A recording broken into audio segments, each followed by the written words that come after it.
Praise the lord. ప్రియమైన సోదరులందరికీ ప్రభు అయిన యేసుక్రీస్తు నామం పేరిట నా హృదయపూర్వక వందనములు తెలియజేస్తున్నాను. మీరందరూ ఎలా ఉన్నారు? బాగున్నారా? మీరందరూ బాగుండాలని నా అనుదిన ప్రార్థనలో నేను జ్ఞాపకం చేసుకుంటున్నాను.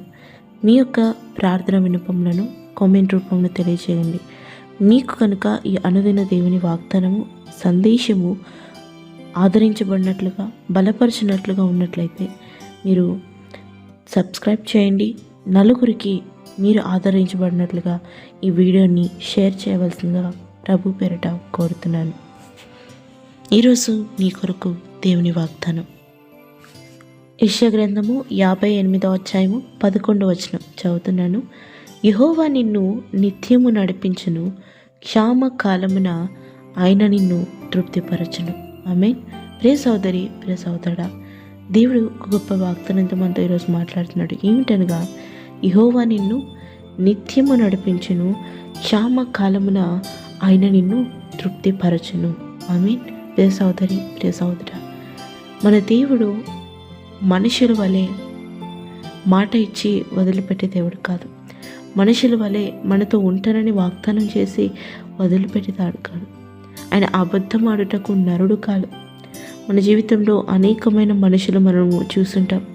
మన స్నేహితుల్ని, మన బంధుమిత్రుల్ని, మన శ్రేయోభిలాషుల్ని, మన కుటుంబ సభ్యుల్ని, మన రక్త సంబంధాల్ని, నీతో ఎల్లప్పుడూ నేను ఉంటాను, ఏ కష్టం వచ్చినా నీకు తోడుంటాను అని మాట ఇస్తారు. కానీ ఎల్లప్పుడూ ఏ మనిషి కూడా ప్రతి సందర్భం ముందు మనకి అవసరం వచ్చినప్పుడల్లా, మనకి శ్రమ వచ్చినప్పుడల్లా, ప్రతిసారి మనకి తోడుగా మనతో నడవరు. నిత్యము మనతో నడుచువారు ఈ లోకంలో ఏ మనిషి కూడా లేరు. ప్రియమైన సోదరి, ప్రియమైన సోదరుడా, నువ్వు బాధపడుతున్నావా?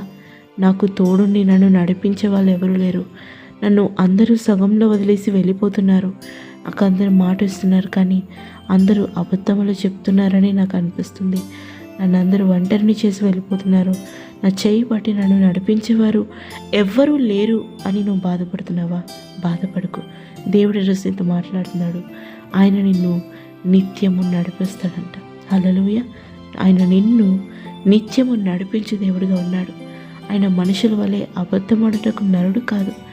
ఆయనకి మనుషుల వలె ఇతర వ్యవహారాలు, ఇతర యొక్క పనులలో ఆయన బిజీ అయిపోయాడు. ఎందుకంటే ఆయన బిడ్డలము, ఆయన మన కొరకే ఆయన ప్రాణాన్ని అర్పించాడు. మనల్ని ఆయన షరతులు లేని ప్రేమగా ఆయన మనల్ని ప్రేమిస్తున్నాడు. శాశ్వతమైన ప్రేమతో ఆయన మనల్ని ప్రేమిస్తున్నాడు. ఈరోజు ఒకలాగా, రేపు ఒకలాగా, మొదటిగా ఉన్నంత ప్రేమ చివరిగా కొంతమందికి ఉండదు. పోయే కొద్దీ ఆ ప్రేమ యొక్క అనురాగం అనేది, ఆ ప్రేమ అనేది మనుషుల్లో తగ్గిపోతుంది. కానీ దేవుడు, మనం ఆరాధిస్తున్న దేవుడు నిన్న, నేడు, రేపు నిరంతరం ఏకరీతిగా ఉన్న దేవుడుగా ఉన్నాడు. ఆయన ప్రేమ కూడా అటువంటిదే. ప్రియమైన సోదరి, ప్రియమైన సోదర, మనము ఆయన ప్రేమించడంలో మనం తక్కువ చేస్తామేమో, కానీ దేవుడు ఎల్లప్పుడూ మనల్ని ఒకేలాగా ప్రేమిస్తూ ఉంటాడు. కొన్నిసార్లు మనకి ఆయన ఏదో నేర్పించాలని మనల్ని శిక్షించవచ్చు, మన జీవితంలో శ్రమలు అనుమతించవచ్చు, కానీ అది కూడా మన మీద ప్రేమతోనే. కాబట్టి ప్రియ సోదరి, ప్రియ సోదర, ప్రతి సమయమందు నీకు నిత్యము నీ చేపట్టి నడిపించేవారు ఎవరైనా ఉన్నారంటే అది కేవలము నువ్వు ఆరాధిస్తున్న దేవుడు మాత్రమే. రెండవదిగా ఇక్కడ గమనించినట్లయితే క్షామ కాలమున ఆయన నిన్ను తృప్తిపరచుగా వాడుగా ఉన్నాడు. అవునండి, అన్నీ సవ్యంగా ఉన్నప్పుడు, అన్నీ సఖ్యంగా జరుగుతున్నప్పుడు, అన్నీ సమృద్ధిగా ఉన్నప్పుడు తృప్తిపరచబడ్డం వేరే. కానీ క్షామ కాలమున అందరూ నశించిపోతున్నప్పటికీ, అందరూ ఆకలిగా ఉన్నప్పటికీ, లోకమంతా కరువు వచ్చినప్పటికీ, ఎవరు నిన్ను పట్టించుకోపోయినప్పటికీ దేవుడు నిన్ను పట్టించుకోవడానికి సిద్ధంగా ఉన్నాడు. నీ క్షామ కాలమున ఆయన నిన్ను తృప్తిపరిచే దేవుడుగా ఉన్నాడు.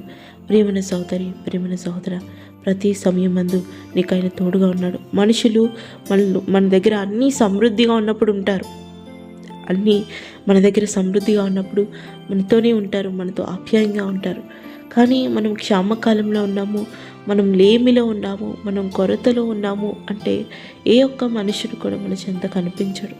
అలాంటి యొక్క మనుషుల మధ్యలో మనం జీవిస్తున్నాం. కానీ మన దేవుడు క్షామ కాలంలో కూడా ఆయన మనల్ని తృప్తిపరచే దేవుడుగా ఉన్నాడు. ఆనాడు విధవరాల్ని దేవుడు తన ఇచ్చిన ఒక్క కుమారుని తన దగ్గర ఉన్న చిన్న రొట్టె ముక్కతో, చిన్న నూనెతో ఆయన దాన్ని సమృద్ధిపరిచి ఆమె కరువు అంతా కూడా ఆమె సమృద్ధిగా బ్రతుకున్నట్లుగా దేవుడు తన యొక్క ఇంటిని ఆశీర్వదించాడు. ఈరోజు నిన్ను కూడా నీ క్షామకాలంలో కూడా, నీ ఒంటరితనంలో కూడా, నీ శ్రమల్లో కూడా, నీ లేమిలో కూడా ఆయన నీకు తోడుగా ఉండి నీకు ప్రతి సమయమందు నడిపించు దేవుడుగా ఉన్నాడు. ఆమేన్.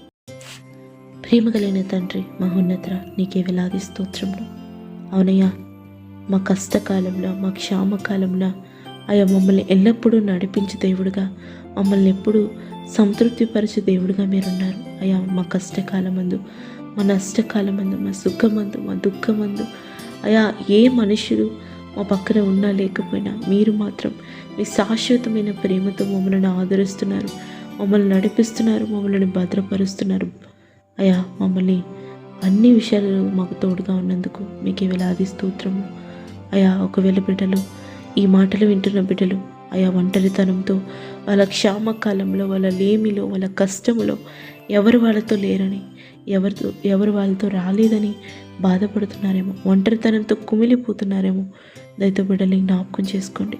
అయ్యా వాళ్ళకి మీరే ఆదరణకర్తే నడిపించండి. అయ్యా స్థిరపరచండి, బలపరచండి, అన్ని విషయాలు మీరు తోడే నడిపించండి.